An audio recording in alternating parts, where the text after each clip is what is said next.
Ladies and gentlemen, I want you to hear me clearly today, and I want you to listen with your heart. The people who walked away from you, the ones who turned their backs, the ones who failed to see your worth, guess what? They will regret losing you.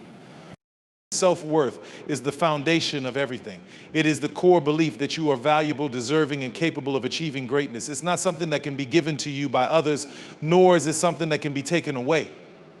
It comes from within. It's about how you see yourself when no one is looking, when the world isn't cheering you on, when the spotlight is off. It's about recognizing that you are more than just your mistakes, your failures, or your past. You have to know that you are worthy of love, respect, success, and peace. And here's the thing, your worth is not dependent on anyone else's approval. The moment you start seeking validation from others, you forget that the most important validation comes from within. It's about embracing every part of who you are, even the broken, the imperfect, the parts of you that others may have overlooked or dismissed. Those parts are what make you unique. Your self-worth is not negotiable. It is not something to be bartered or traded. People will come and go in your life, and their opinions will fluctuate like the tides, but your worth should remain unshaken. When you understand that your value is constant, no one will be able to diminish it. Your worth is the price of the love you give, the wisdom you offer, and the strength you show, even when the world around you tries to tear you down. When you know your worth, you no longer settle for situations that don't honor it. You won't allow anyone to treat you less than what you deserve. Your boundaries become clear. You stop over-explaining, over-giving, and over-apologizing. You stop waiting for someone else to see what you already know. You understand that you are not a consolation prize, not a second choice, not a backup plan. You are the first choice. You are the one who brings value to any situation, any relationship, and any opportunity. Self-worth isn't about pride or arrogance. It's about being grounded in the belief that you have something to offer, something to give, and that your presence in the world is important. It's understanding that you don't need to dim your light to make others feel comfortable. It's knowing that your dreams are just as valid as anyone else's, that you deserve to take up space, and that your voice matters. Letting go of toxicity is one of the hardest but most necessary steps in protecting your peace and preserving your mental health. Toxicity doesn't just come from external sources, it can also come from within. It's the negative self-talk, the doubts, the fears, the limiting beliefs you've been holding on to for too long. But when we talk about letting go of toxicity, we're also talking about people, situations, and environments that drain you, bring you down, and keep you from growing. Sometimes the most toxic thing you can do is hold on to something that is only hurting you. You stay in unhealthy relationships because you think you need them. You continue to invest in people who consistently disappoint you, or you stay in environments that suppress your potential. You keep trying to fix people, to change them, or to convince them of your worth, not realizing that by doing so, you're forgetting to honor your own worth. You're abandoning yourself. Letting go of toxicity means recognizing that not everyone is meant to be in your life forever. Not every relationship is meant to be lifelong. Sometimes you have to release people who are only meant to teach you lessons, not to stay in your life. And it's not about being cold or bitter, it's about recognizing when enough is enough. It's knowing when someone is not treating you with the love, respect, or care you deserve. It's understanding that their inability to appreciate you doesn't diminish who you are. It just means they're not the right person for you. It's painful to walk away from someone or something you thought was important. But the truth is, it's more painful to stay in a place where you're not being valued. Toxic relationships often rob you of your joy, your confidence, and your sense of self. They keep you stuck in cycles of disappointment, frustration, and hurt, all while convincing you that you're the problem. But you're not the problem. It's the situation, the environment, or the person that has failed to recognize your worth, and by staying, you're only reinforcing the idea that you don't deserve better. Letting go is not about being weak, it's about being strong enough to say, this is no longer serving me. It's about setting boundaries and making the conscious decision to prioritize your well-being over everything else. It's choosing peace over conflict, clarity over confusion, and growth over stagnation. And sometimes letting go is not about walking away from someone physically, but emotionally. It's about freeing yourself from their negative influence, their manipulation, and their control.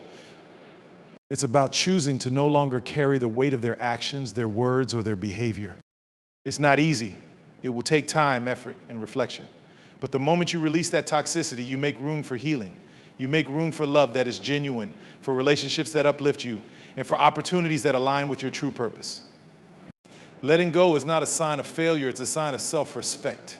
It's a declaration that you are worthy of better, that you refuse to settle for less than what you deserve. And though it may seem like a loss in the moment, it's really a powerful step toward reclaiming your life, your peace, and your happiness. The power of moving on is one of the most underestimated forces in the human experience.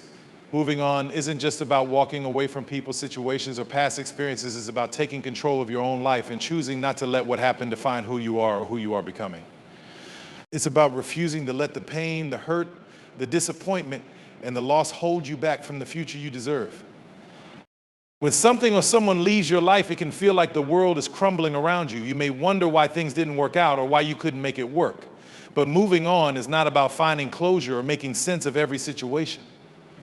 Sometimes it's simply about accepting that things didn't turn out the way you wanted and understanding that you are not defined by what didn't happen, but by how you choose to respond. Moving on requires courage. It takes strength to walk away from the familiar, to release the hold that something or someone has on you, even when you're still attached emotionally or mentally.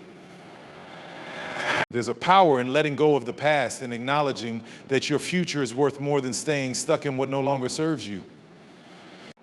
It's an act of bravery because it means stepping into the unknown, embracing the discomfort that comes with change, and trusting that something better is waiting for you on the other side. The truth is, life is constantly moving forward, whether we're ready for it or not. And if we don't make the choice to move on, we risk getting left behind in the past. The people who hurt us, the opportunities that slipped away, and the dreams that didn't come to fruition, those things will always exist in our memories, but we don't have to carry them with us into every new chapter. When you move on, you give yourself permission to heal. You release the chains of resentment, regret, and anger that have been holding you captive. Moving on also teaches you resilience. It forces you to find your inner strength when you feel like all is lost. It teaches you that you are capable of bouncing back, even when you thought you couldn't. It shows you that you can build new foundations, that you can rise again and again, even after you've been knocked down. Moving on is not an instantaneous process, and it doesn't always happen in a straight line. Some days will feel easier than others, and some moments will make you question whether you're ready. But the beauty of moving on is that it doesn't require perfection. It requires patience with yourself, self-compassion, and the willingness to keep going, even when the road is difficult. It's about taking one step at a time and trusting that the path ahead will be clearer as you go. When you finally embrace the power of moving on, you begin to reclaim control over your life. You stop being a victim to your circumstances, and instead, you become the author of your own story. You recognize that you are not bound by your past, but rather you are empowered by the lessons you've learned. The power of moving on lies in your ability to acknowledge that the best is still yet to come and that your future is not dictated by the failures, losses, or regrets of the past. Growth and transformation are the natural results of life's challenges and experiences. They are the product of pain, struggle, and even joy, yet they are often misunderstood or overlooked. Growth is not always a smooth or linear process. It's messy. It's uncomfortable. It's shedding old skin and stepping into a new version of yourself, a version you might not even recognize at first. But that's the beauty of it. Growth forces you to evolve, to leave behind the person you were, to embrace the person you are becoming. Transformation begins when you stop resisting change. It happens when you stop holding on to old ways of thinking, to outdated beliefs that no longer serve you, and to habits that keep you stuck. Transformation requires you to challenge your comfort zones, to step out of the familiar and into the unknown. It demands that you confront your fears, your insecurities, and the stories you've been telling yourself about who you are or who you can be.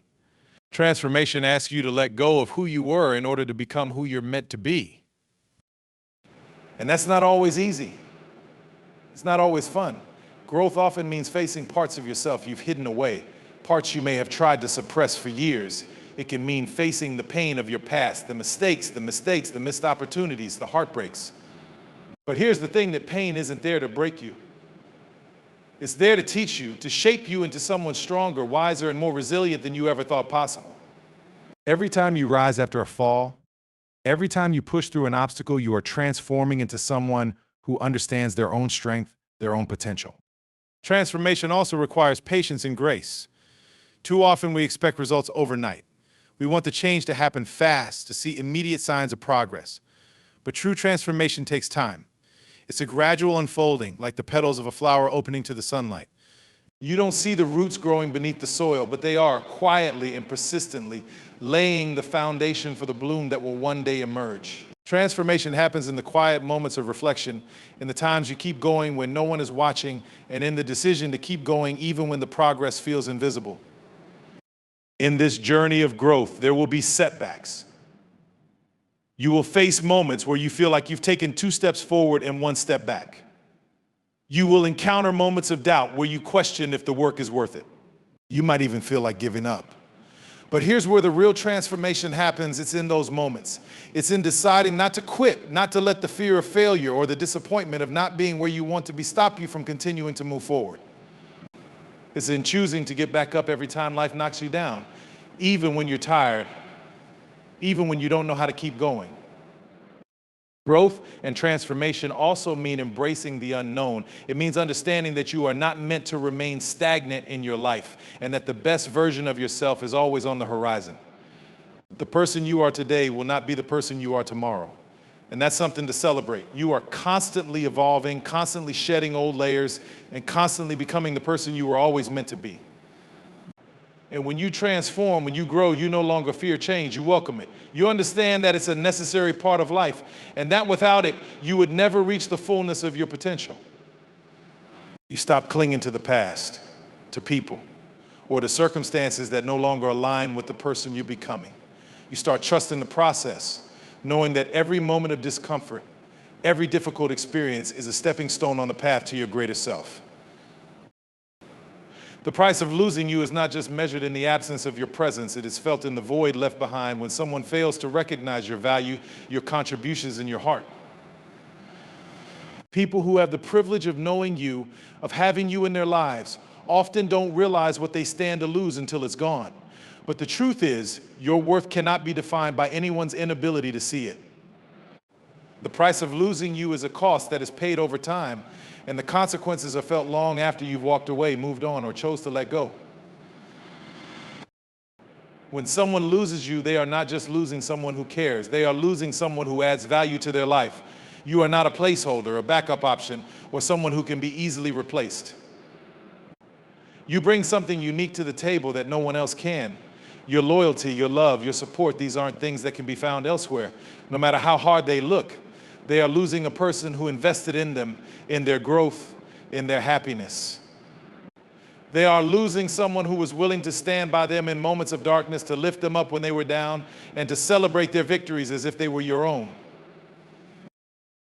The price of losing you is the realization that they had something rare, something precious, and they didn't appreciate it until it was too late. People often take what they have for granted, especially when they have it in abundance. They become so used to your kindness, your patience, and your giving nature that they forget to reciprocate. They become complacent, expecting you to always be there, to always understand, to always forgive. But what they fail to understand is that your energy is finite. Your time is precious. Your heart, though vast, can only endure so much before it becomes weary. And when you leave, when you finally make the decision to stop giving to a situation, a person who is unwilling to give back, that void is felt deeply. The true price of losing you isn't just the absence of someone who cared deeply. It's the lost potential. It's the missed opportunity to grow together, to build something lasting, to create memories and experiences that could have defined a relationship. When they lose you, they lose the chance to be better, to be challenged, to be encouraged by someone who truly wants to see them succeed. They lose the opportunity to love and be loved by someone who understands that real love isn't just about being there in the good times, but showing up when it's hard, when it's messy, and when it requires effort. But perhaps the greatest cost of losing you is the realization that they may never find someone like you again. People come and go in life and relationships ebb and flow, but some people are irreplaceable. Some people are a once-in-a-lifetime connection, and when you are gone, they will find themselves searching for someone who can match your energy, your understanding, your compassion, and your ability to make them feel seen and heard. They will search for someone who makes them better, who challenges them, who pushes them toward greatness, but they will never find it in the same form that they found it in you. They will search for what was lost, but never quite be able to recreate it. The price of losing you also comes in the form of regret. They will look back at the moments when they took you for granted, when they didn't value your time or your love, and they will wish they had done things differently. They will wonder what might have been, how things could have worked out if only they had recognized your worth when they had the chance. The realization that they let you slip through their fingers will haunt them, not because they missed the chance to be with you, but because they failed to recognize the treasure they had in their life while it was right in front of them. And while the cost of losing you will be felt by them, the price is also reflected in what you gain in the process. You gain clarity, you gain peace, you gain the freedom to be who you truly are without the weight of trying to convince someone of your worth. The price of losing you is theirs to pay, but the reward of knowing your own value is yours to keep. Resilience in the face of hurt is the ability to keep going, to rise again and to stand tall, even when life has knocked you down. It's a strength that doesn't come from the absence of pain, but from the courage to face that pain, to walk through the fire and to emerge stronger on the other side. Hurt is inevitable. It's part of the human experience, whether it's the sting of betrayal, the ache of loss, or the weight of rejection. We all encounter moments of deep emotional pain. But resilience is the power to endure, to learn from those moments, and to continue on your journey even when it feels like the world is turned against you. Resilience doesn't mean you won't break. It doesn't mean you won't cry or feel like giving up. It doesn't mean that the pain won't feel overwhelming at times. In fact, true resilience is born in those very moments. It's when everything seems to be falling apart, and yet you find a way to hold on. You find the strength to keep going, even when the road ahead is unclear, and even when the weight of the world seems too much to bear. Resilience is the art of standing up after you've been. Karma and justice are two forces that operate in the world, often intertwined, but distinct in their nature. Karma is the universal law of cause and effect. What you put out into the world is what eventually comes back to you. It's not just about the good things you do, it's about your intentions, your actions, your thoughts, and the energy you project. Every choice you make, whether positive or negative, creates a ripple in the universe, and at some point that ripple will return to you. It might not happen immediately, it might not come in the way you expect, but rest assured, the law of karma is always in play, ensuring that your actions have consequences, whether you are aware of them or not. Justice, on the other hand, is more concrete. It's the human system of fairness, the attempt to balance right and wrong, to hold people accountable for their actions. It's what we seek when we are wronged, when we feel that an injustice has occurred, and when we demand that those who hurt us or others face the consequences of their actions. Justice is a system we create, a way to make sense of the chaos in the world, a way to ensure that the scales of fairness are balanced. It seeks to address harm, repair damage, and provide resolution to those affected. But unlike karma, justice is not always perfect or guaranteed. It can be delayed, it can be denied. It is often imperfect, influenced by circumstances, biases, and the limitations of human understanding.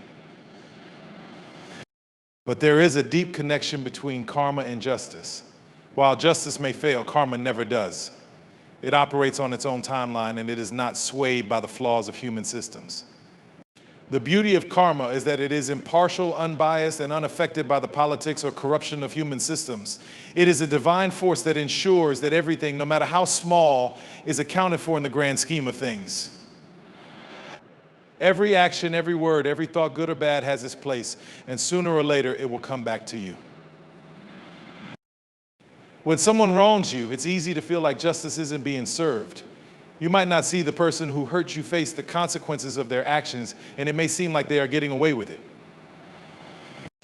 But karma operates on a higher plane. You may never see the direct consequences of someone's actions, but rest assured, the energy they've put out into the world will eventually come back to them. It may come in a form they least expect, in a situation where they experience the pain they once inflicted on others. Karma doesn't need you to fight for it. It will handle it in its own way, in its own time. In the same way, when you do good, when you act with kindness, compassion, and love, you may not always get immediate recognition or reward. But karma ensures that those acts don't go unnoticed. It may not always be clear, and it might not come back to you in the exact form you expect, but the goodness you put into the world will eventually return. You might plant a seed that will grow into something beautiful, even if you don't see the results right away. You might be kind to someone who never acknowledges your generosity, but karma sees it all, and it ensures that your goodness has a ripple effect that will come back to you when you least expect it.